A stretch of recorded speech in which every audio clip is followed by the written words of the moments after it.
Do I need to hit continue here? I'm recording to the cloud right now, so we're good to go. Cool. Actually, yeah. All right. Zac Cox, thanks for taking the time to talk to me. I've never gone to talk to you on the record, but we've always been in touch. Yep. And just so people know, Zac, you are Lori Vallow's nephew. Correct. Yep. I am Adam Cox's son, her brother. So Charles Vallow was Uncle Charles to you. Yep. Tylee Ryan was like a sister. Yep. JJ Vallow was like your little brother. Lori was like a second mom. And you lived with them. I lived with them January 2018 to about May of 2018, and then I went back home for the summer and came back to Arizona September-ish of 2018 and lived with Lori until about January of 2019 when things really picked up and snapped off with Charles. So that's huge. I really, of course, want to get your reaction on the case, the death investigation with Charles Vallow. And now obviously everyone knows that Chandler PD has submitted their case for one charge of conspiracy to commit murder to the Maricopa County Attorney's Office. So it's up to MCAO to actually charge her, but this is huge for Charles. But we're going to go all the way back to, I just want you to tell me what 2018 to 2019 was like. You saw the change in her. And that date, 2018, October 2018 specifically, the 26th, when she met Chad Daybell in Utah for preparing the people, that's when prosecutors saying this is when it began for them. You really saw how everything unfolded in the household. Just take me back to that and how she was acting. Yeah, so for me, it was 2017. They had just moved to Arizona from Hawaii. And I went out there with Colby and my dad for spring break. And they were all gone one day. Like everyone in the family went to do something or go see a movie. And I kind of hung out at the house with Lori. And she started talking about all these books that she's been reading.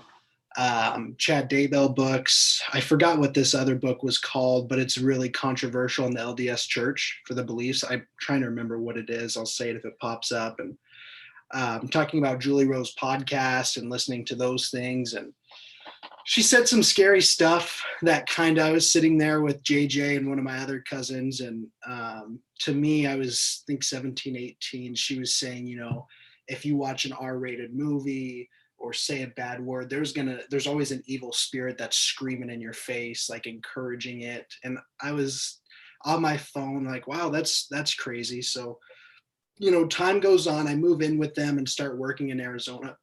And she spent a lot of time at the temple. Charles would go on trips, so I'd help with JJ for business. So I'd help watch JJ, hang out with Tylee. She'd be at the temple for about 8 hours a day, like a full-time job sometimes. And I think on Thursdays, she actually did work at the temple in Gilbert. So a lot of the changes I saw was she started to, like if we were driving in the car, instead of listening to the radio or music, it would be a Julie Rowe podcast. Or I forgot his name, maybe Mike Stroud had a podcast, a lot of really religious outside of the church podcasts. So she was always listening to something from these beliefs. And change-wise, because I had talked to Charles about it, because she was telling us that she never had to eat again, never had to go to the bathroom, that she was invincible. When she was saying these things, it was towards January of 2019 when she had kicked Charles out of the house. That's when I had left, and that's when she was saying those things mostly. That was late January 2019, and we see the body camera footage. Yeah. And Charles is, pleading with Gilbert PD because he wanted her mentally evaluated, and all his stuff was gone. We know that story. That was the day. It was hard. It was hard for you though, and a lot of people have questions about this. He was contacting you, he was contacting Tylee. What was he saying, and why was that difficult for you? What were you doing? So January, I can't remember the day. I was really probably upset. The 30th, around. I think the 30th. It was the very end of January. I know that because we had just moved into that house at January 1st. We were only in that new house for about a month. Lori had told me that Charles was dead. and there was a zombie living in him, and she was really manipulative about some things before that with Charles, with the entire family. So the entire family's cutting Charles off. She sends this text, me and Charles are in a big fight. If he calls you, don't answer. So everyone in my family listened to that and instantly sided with Lori, because Lori was saying that he was having an affair. So come that day, she tells me that he's a zombie, he's dead. There's someone living inside him named Ned Schneider. And this is the day that it kind of snapped for me. Because previously I had discussed this with Charles. And I said, this was before really everything happened. But I was like, what do you believe? Because he had asked me too. I mean, do you believe the things Lori's saying? And I was like, well, I don't. And I don't want you to get mad if you believe him. And he said, I don't believe him. But, it makes her happy. She's taking care of JJ. She's making dinner. Like, she was living a regular life believing these things. And at the time, obviously, she ended up hurting others and hurting herself, but none of us knew it would get this big. And we just said, she's not hurting anyone. She's not hurting herself, like, for believing these things. It's, if anyone believes anything, whether it be politics, religion, sports, it was her belief and it wasn't affecting us. So he said, just nod your head and keep her happy, because she was happy, and they were happy until that October where she had met Chad, where, according to those documents, is really when everything started to plan out. The documents that Chad emailed about light and dark spirits, or who she was in her past life, Yep. and other people who they were in their past lives, in her circle. Like, had you seen these on paper? Has she talked about them? Were these like very confidential to her? She was very confident. She was really confidential about them. She had one where she was out and about and she had asked me to text her. I sent it over to you, I think, one of those pictures, but she had asked me to text her a picture of some page she left on the printer. And I went downstairs, took a picture, texted it to her. And I think it was something about their past lives and people that they knew. Some of the other experiences I had was they filmed one of their podcast episodes downstairs when I was upstairs, and she had told me, if I come downstairs to be super quiet and not interrupt, things like that. And that was with, Melanie Gibb, Jason Mao, and I forgot his name, but he was part of their podcast too. There was a fourth guy. Thor? Yep, it was Thor. So Okay. they filmed that podcast down below, but sorry, I get sidetracked because there's just so many things that pop up. It's okay. I mean, this is a tight group, a tight-knit group doing the podcast, I assume. Did they worship Chad? How much did they talk about Chad? Or was he kind of just behind the scenes still at that point? Lori was, to me, Chad was just an author that Lori and Alex read his books. I didn't know that they had Chad, they were meeting up with, things like that. Because Al actually gave me one of his books one time. Chasing Paradise is the name. And he said, if you read this, I'll give you $100. Because he wanted me. And it was about, they really believed it was a true story that this girl. But Alex was really into it too, not just Lori. Yeah. Alex and Lori were both on the same wavelength with these books. They're always fans. Yeah. And wanted to bring you in, or whoever would listen. Right. Yeah. The thing about Alex too is mentally he was always off. Like, he was a weird guy, and he was definitely easy to manipulate. And I think Lori knew that, and she was very manipulative. But he full-hearted believed these things. She had told Al that she talked to Jesus Christ face to face one time, and Al went and told his bishop that. And then his bishop was kind of like, that's kind of strange. That's an awesome experience, but I've never heard of, someone saying that before. And Lori had gotten mad at Al about it, because Al would go and say these things to other people that sounded crazy, which were crazy. And she knew that, and it would upset her that he would go tell other people that. So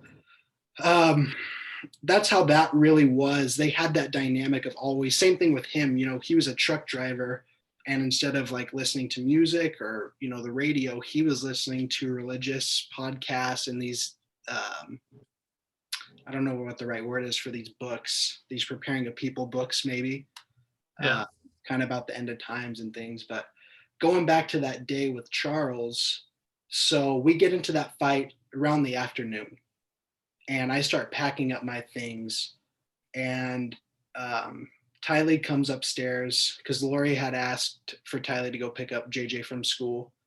So, and take him to do something fun. So Tylee had asked me if I wanted to go with her to pick him up from school and go do something fun. So I said yes. So finish packing my things, load up my car. We take her car, go pick up JJ, and then we went to eat at Freddy's. He loved going to Freddy's right by his school. And then we went to the movies and we saw a movie, and JJ loved to play in the play area at the movies. So he did that while we were watching a movie.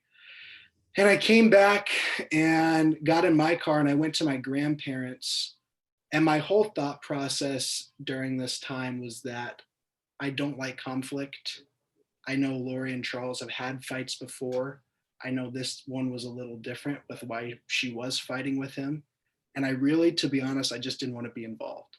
It was something that I thought they would work out, things like that. So it was a long day. I get to my grandparents around like 7:30 at night because they know Charles is having a fight. Charles and Lori were having a fight. And I said, hey, can I stay with you guys for a little bit if that doesn't pan out? And they said, sure. And I regret it. I plugged in my phone, set it down, and I went to sleep that night. And that's when I woke up to 30 texts from Charles. That was the night that, and I should have called him. That's probably one of my biggest regrets, is that I didn't call him that day driving to my grandparents saying Lori's going crazy. He had canceled like that. That's one of my biggest regrets with this whole thing. And so you had witnessed that she was upset. You're on that other side where Charles is coming back from Houston and you were with Lori and she's saying that he's a zombie. He's Ned or Nick Schneider. She cancels his flight, etc. The truck is taken. His stuff. I don't know. How does one person go about removing all these belongings too? So she had Melanie Gibb come over and help her out. And that's when me, Tylee, and JJ were gone. So it was just her and Melanie Gibb packed up taking out all his clothes, his laptop, or whatever he had.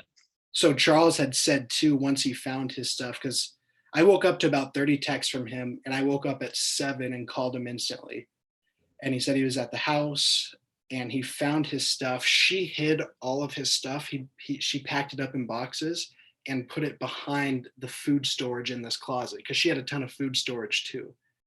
So she left it all behind this stuff thinking he would never find it. Or it got to a point where she eventually told him where his truck was. And there were some other things that happened. I think he had gone to JJ's school that day too to pick him up with the rental car. And he took her purse, and that was that whole thing. That's a little body camera footage, and Lori's telling her side to the cops, and eventually she goes and gets mentally evaluated, but she's released like that. Right. So if she passed that, then she's fit for trial.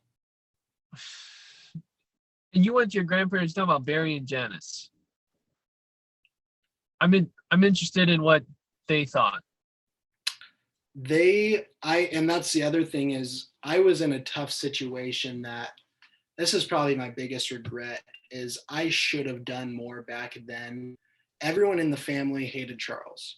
No one was talking to him, answering his calls, texts, going off on him because they believe. Who is everyone? First off, so people know who's everyone. The majority.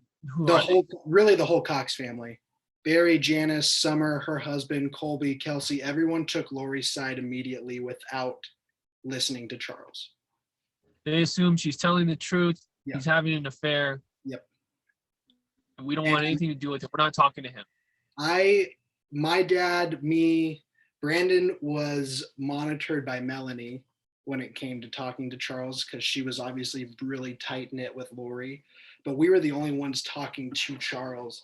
And I really felt like I was an undercover agent talking to Charles because if they saw his name pop up on my phone, I knew, there'd be conflict, there would be a fight. So I would be texting Charles, call him when I was out on my own or driving around. And this went on for really that whole period up until he was killed, from about January to July.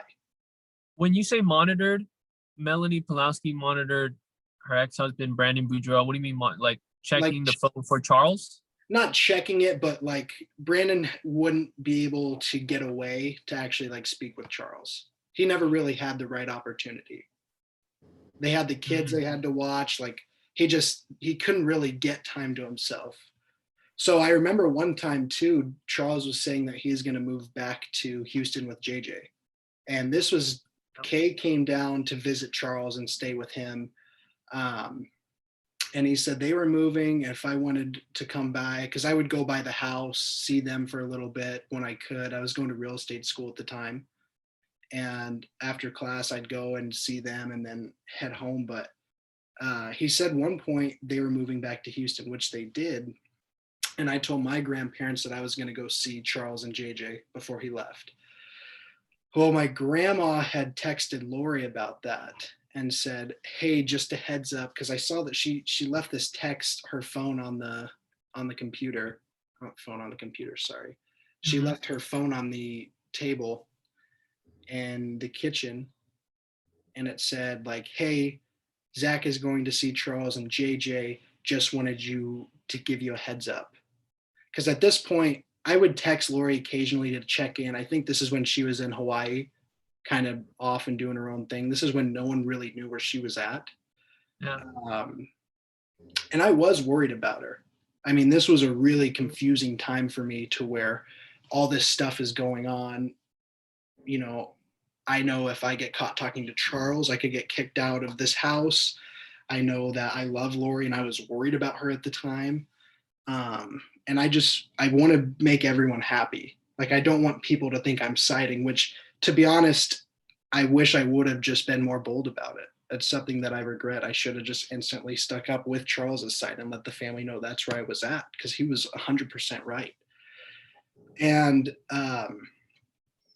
it kind of just pissed me off that she had said that text to Lori like I was doing something bad.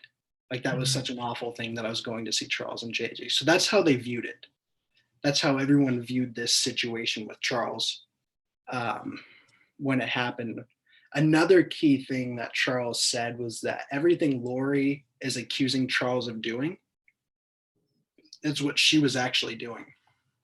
So she was accusing Charles of cheating with, prostitutes, whoever, had this girlfriend in Texas when she's really having an affair with Chad Daybell.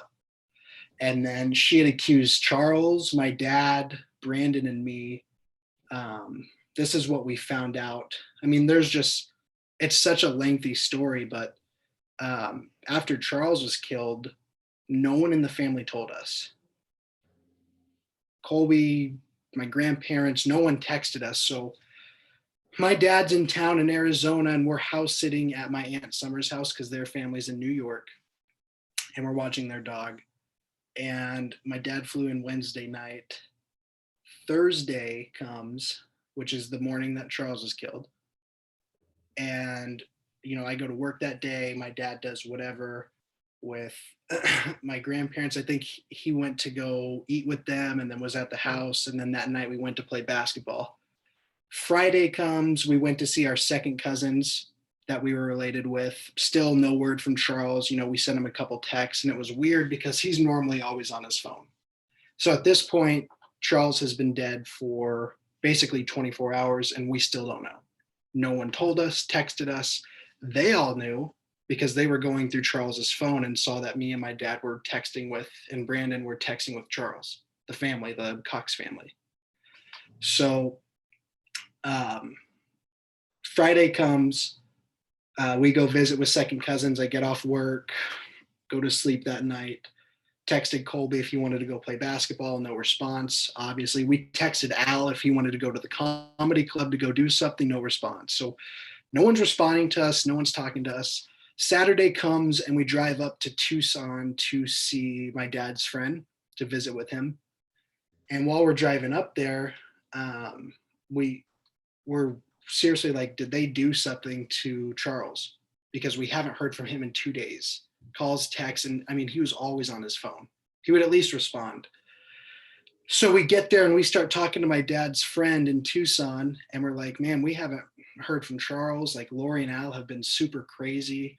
And at this point, me and Lori have zero relationship. She had said some more rumors about me that she had spread to the family. and to Melanie, Brandon's ex-wife, because at this point I was living with Brandon and Melanie. So I experienced the same thing with their marriage, again. And it's just a mess. So It's a lot. it's a lot. And I'm sorry if I Yes. go off on tangents. No, you're not. Back. I've never heard your perspective this Yeah. way, because you're in this basically the front row seat, Yeah. seeing everybody. Right. And this is July 12th, July 13th by the time you haven't heard about Charles, because he was killed July 11th, and then you find out everything, and it's got to be hard knowing that's your uncle. But did you believe it was self-defense? So so he gets killed July 11th. I'm looking at the calendar here for 2019 July. He gets killed the 11th in the morning. It's July 13th, Saturday afternoon. We're in Tucson. And we're telling my dad's friend, like, we think Lori and Al might have done something, because it's just so weird that we haven't heard from him and how crazy they've been. And my dad's friend goes, well, how do you spell his name? I want to look him up, like on social media or online, to see what he looks like. So he Googles Charles Vallow, and all these news reports pop up. Texas man fatally shot and killed by brother-in-law. And when he said that, he read that out loud. And like, I get goosebumps still talking about it, but like my heart dropped. And we pulled up the article, and I mean, instantly reading it, saying that it was self-defense and Charles hit Al with a baseball bat. I mean, if Charles really hit Al with a baseball bat, Al would be dead. I mean, Al would be seriously injured, not able to shoot a gun. He wouldn't have one tiny scratch, on the back of his head. Yeah. He would be blacked out, knocked out at the least. I mean, at least knocked out, right? Bleeding, needing to go to the hospital. He would. So we called Kay that day, and Kay and Larry, and they were in shock. They had said that no one believed it, really. No one believed the story. I'm trying to remember exactly what we talked about, but Kay and Larry were on speakerphone, we were on speakerphone, and I was just sitting there with my shirt over my head down. I literally could not believe this had happened. Like, they murdered Charles. There's no doubt about it. So, and then, when you see the footage of the body cam of the police, he's laying there with the bat perfectly next to him, and his flip-flops are still on. I mean, if there was a scuffle, at least, like, to me, flip-flops are coming off if there's a scuffle. I mean, there's just so many things that stuck out to me when I saw that video that didn't add up. And the baseball was placed perfectly, didn't roll around. Like, the bat, sorry, not the baseball bat.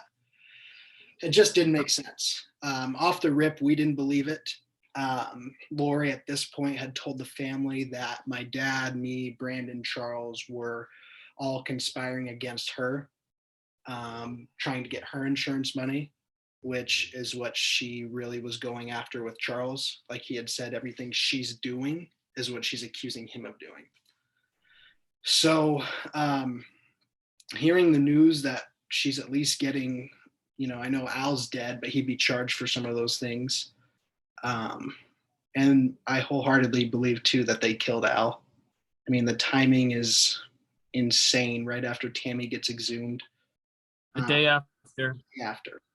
That's crazy. But as far as what was the charge called? Belief to commit. No, this is a conspiracy to commit first degree murder, which we've been waiting for Chandler PD to. I mean, they said in last August, they were close. Whatever close meant, 6 months or so around that time. That was like the time frame. But here we are. April 1st is when they did it, and they waited to announce it now after the grand jury indictment. It's all timed up. So, just how do you feel for Charles? It's 2 years too late, but I'm glad that it's finally coming. I think the ball was completely dropped when it happened. I think Lori was in that video. There's just so many things that are just so suspicious that I don't know how there was an investigation immediately, or more questions or more belief, because that whole body cam footage, the vibe is off with everybody. And Tylee obviously looked very uncomfortable when they came back. which was unfortunate that they had dragged She's her. the only one that looks very uncomfortable. I mean, Alex, he's holding onto his head. He's saying it's self-defense. Lori's smiling, wide smile. She's laughing. She's having a good time, or friendly, not showing any concern or sadness, knowing that her husband, even though estranged, has just been shot. And But different stories too. I don't know if anyone's asked, what did Tylee have to say about this? The last time that I saw Tylee was that Saturday we found out Charles was killed. We drove back to Tucson, back from Tucson to Phoenix to my grandparents' house. And Tylee was there, and we get in there, and this is really where everything happens with our family, where we get into a huge fight with our grandparents. My dad gets in a fight with his parents. I get in a fight with them, and they kick us out, and we moved to Kansas, or I moved back to Kansas with my parents. One, because we were scared of Al and Summer. That night, Al and Lori, because we stayed at Summer's house and they knew where we were at. We stayed up all night because we were scared they were going to come in there and do something to us, and then flew out the next day. So that last day, that Saturday, we get there, and Tylee's in the kitchen crying to my grandma. And she's hugging her, and Tylee's getting ready to leave. And the thing about Tylee is, if she truly believed, that my dad, Charles, me, and Brandon were conspiring against her mom, she would have said something to us. Tylee was very boisterous when it came to conflict. And she was not, she was walking out because she was leaving as we were getting there. And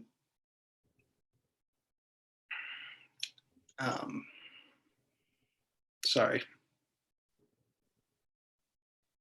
She, as she's walking out, she's looking at me, and I can just tell that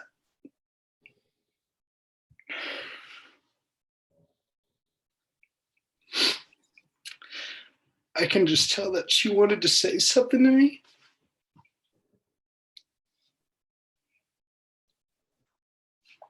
Oh, sorry. Take your time.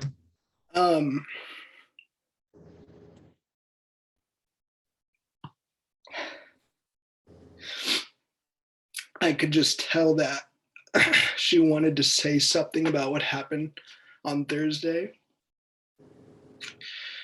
And she started walking towards me, and my grandma kind of like guided her shoulders and walked her out. And that was the last time that I saw Tylee. And then they moved to Idaho. Yeah, and at this point, she leaves, and we get in this huge fight with my grandparents about how they think they went through Charles's phone. Lori had Charles's phone after he was killed for a few days, and probably deleted a ton of stuff, saw all our messages talking with Charles. And what are these messages saying? Charles wanted my dad to come down to talk with Lori and record what Lori was saying to play to a bishop, because Charles thought if he could get her excommunicated from the church, that she wouldn't be able to go to the temple anymore, which she loved going to the temple, and she'd snap out of it.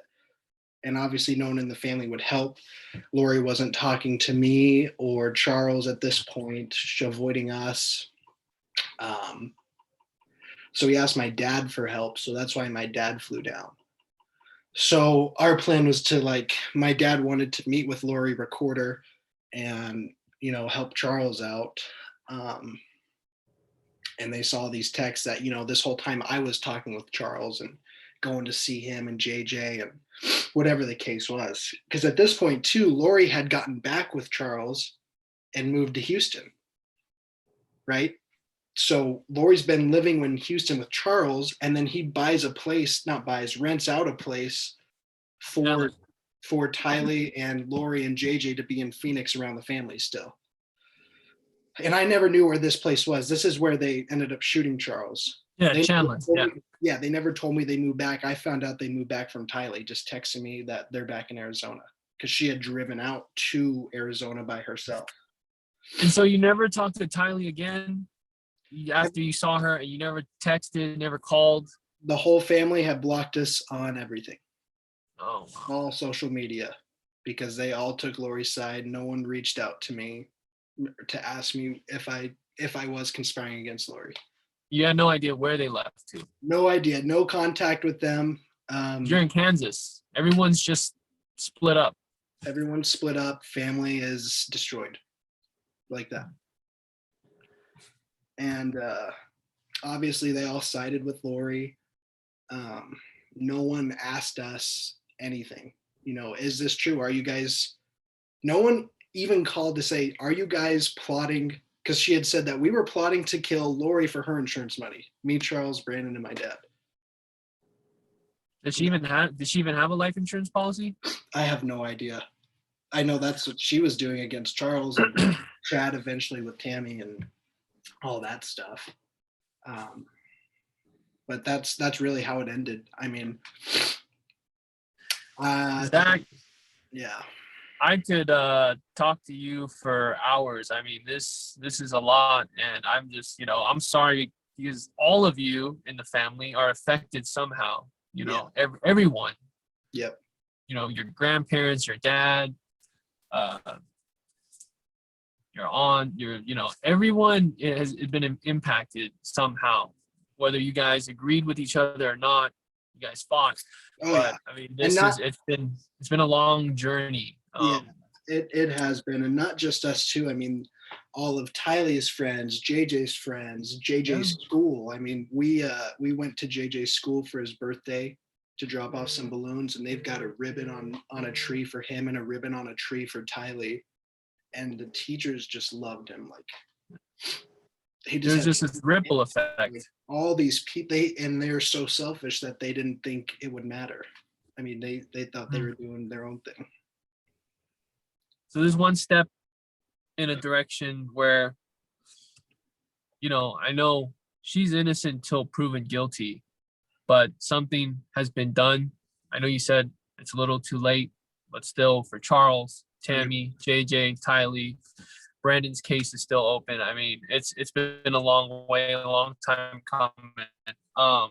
Zac, thank you, man. Thank you for just being brave. I know we've been talking for a while. Thank you for just like speaking about this and opening up. I think that helps in a way too, for you to just like get it out there and get out your perspective and your side. A lot to deal with that at such a young age. This was like 2 years ago for you. Like you're now a different person too. Yeah, it's been a really long 2 years, and just been tough every day. There was a point too in 2019 where we were talking with Brandon and Kay and Larry. That's kind of how we were hearing updates, and like hearing that Chad Daybell's wife died, that Brandon got shot at, that Al died, Tammy's body's exhumed, and that's when kind of when things blew up. But every day, we were really scared that Al was going to come kill us. We really were, for like 2 years until we found out he was dead. We were really worried that we were going to be next, because if you look at it, Charles, Brandon, me, and although they didn't have anything to gain from us insurance wise, but they killed Charles, who was against Lori. They tried to kill Brandon, who was against Lori, and then you got me and my dad, who were against Lori and her, whatever her case was, whatever she believed, right? She thought we were going to kill her for insurance money. And I think maybe allegedly you're a dark spirit. A dark spirit, that too. She could have said the same thing about us. The other thing too was there was that Rexburg PD body cam footage where she had said something about my dad chasing after her, tracking her down in Rexburg, that they played in that court case, that preliminary hearing for Chad. they never showed it, but they had mentioned something like that. And I was like, they wholeheartedly believe these things, that to either give them an excuse to do what they did. I don't know. Wow. Yeah, crazy stuff. Zac, I appreciate you. Hmm. I appreciate Thank you. it. Yep. Thank you for letting me come chat.